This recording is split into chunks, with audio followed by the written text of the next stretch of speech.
अस्सलामु अलैकुम वरहमतुल्लाहि वबरकातुहू। मुहतरम नाज़रीन इकराम, सूरह हिजर ये भी मक्की सूरत है, और मक्की सूरत में ये उस वक्त की है जबकि अल्लाह के नबी सल्लल्लाहु अलैहि वसल्लम पर एतराज़ात की कसरत और आप पर यूँ समझिए कि हमले हो रहे थे, किस्म किस्म के जो है ताने कसे जा रहे थे। तो इस वक्त पर ये सूरत भी बड़ी तसल्ली वाली, और सूरत की खूबसूरत आप देखेंगे ये सूरह हिजर यानी कि हजर से निकला है, बाद उलमा इकराम कहते हैं, यानी कि काबे के करीब, सीरिया और काबे के दरमियान, जैसे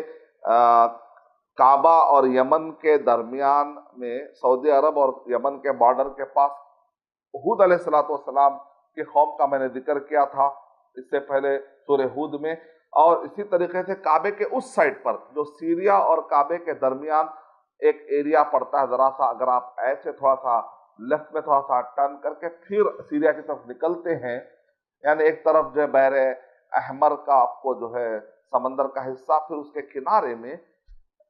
यूं समझिए कि बहर अहमर के उस साइड में जो मिस्र की तरफ से जो बहर लग रहा है वहां पर, और काबे के और जो सीरिया की तरफ जाने का रास्ता है, यूं समझिए कि सीरिया और मिस्र और काबा इसके दरमियान में एक स्पॉट पाया जाता है, इसको कहते हैं कौम समूद, यानी आद और समूद। हमको बार बार कुरान में आद और समूद पढ़ने से ऐसा पता चलता है जैसा कि दो महल्ले, बात ऐसी नहीं है। काबे के बिल्कुल इधर साइड पर यमन की तरफ कौम हूद, यानी कि आद जो कौम है उसका हमें जिक्र मिलता है। और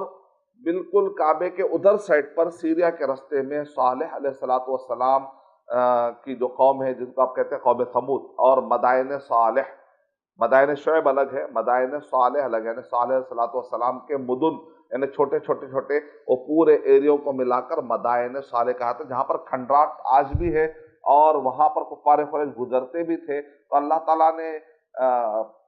कुफ्फार कुरैश को डांटते हुए कहा, वइन्नकुम लतमुर्रूना अलैहिम मुस्बिहीन व बिल्लैलि अफला ताक़िलून, सुबह और शाम वहाँ से गुजरते हो लेकिन तुम अकल नहीं लेते क्या तुम उससे दर्स नहीं लेते क्या? तो इस तरीके से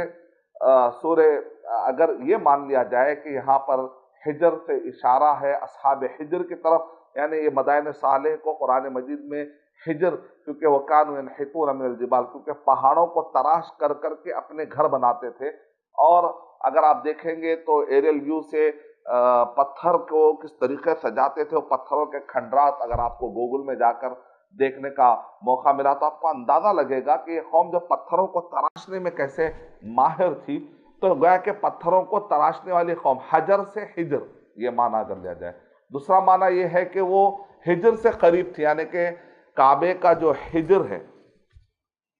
काबे का जो हिजर है, यानी कि आपने देखा होगा काबे के पास कुछ हिस्सा छोड़ दिया गया है, ऊपर से ऐसा लगता है जैसे कि माँ की गोद है, हिजर का मतलब गोद भी होता है, तो गोया कैसा लगता है जैसा कि माँ की गोद की तरह है, हिजर इस्माइल की तरफ निस्बत करते हुए अगर कह दिया जाए, या इसी तरीके से देखने में हिजर की तरह लगे। तो बहरहाल हिजर से करीब पाए जाने वाली कौम यानी असहाबुल हिजर, यानी कि या तो पत्थर से तराशने वाली कौम या तो हिजर के करीब रहने वाली कौम, यानी कि ये जो कौम समूद है ये अरब बाइदा में आते हैं, यानी वो अरब जिनके अरबी ज़बान के बहुत सारे कलिमात तबाह हो गए, इनको कहते हैं अरब बाइदा, तबाह हो जाने वाले अरबी ज़बान बोलने वाली कौम। तो ये आप कौम समूद और कौम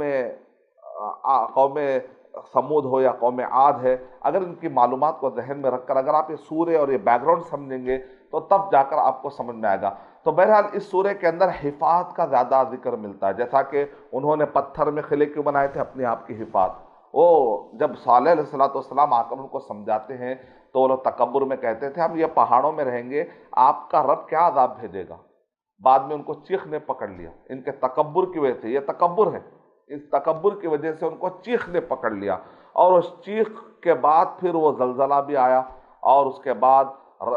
उसकी वजह से पूरी तरह से हिला दिए गए। फिर उसका सारे के सारे लोग उस हिलाने के बाद ज़मीन पर लाकर फेंक दिए गए और पूरे के पूरे तबाह हो गए। तो इसके अंदर ये बताया कुफ्फार कुरैश तुम साइज के एतबार से कोई बड़े नहीं हो, तुमसे पहले कौम आद गुजरी है, कौम समूद गुजरी है, साइज के एतबार से बड़े डील डोल वाले थे, लेकिन क्या हुआ जब चीख आई तो ख़त्म हो गए।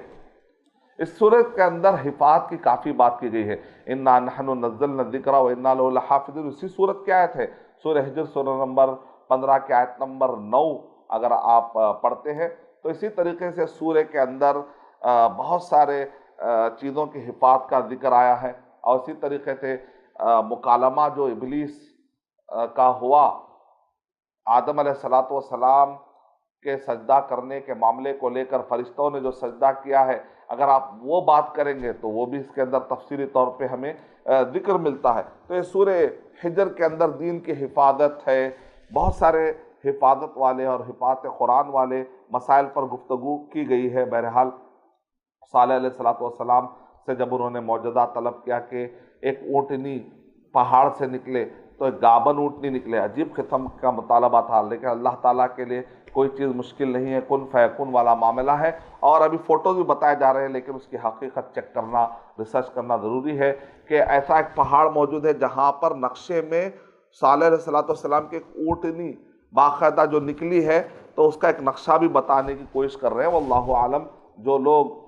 جب تک ہمارے پاس محققین کوئی چیز چیک کر کے ہم کو تصدیق نہ کرے، ان ساری خبروں کو بہرحال اس وقت تک آپ ریسرچ کے دائرے میں ہی ڈالتے رہنا پڑے گا۔ اور سورہ یونس سے لے کر سورہ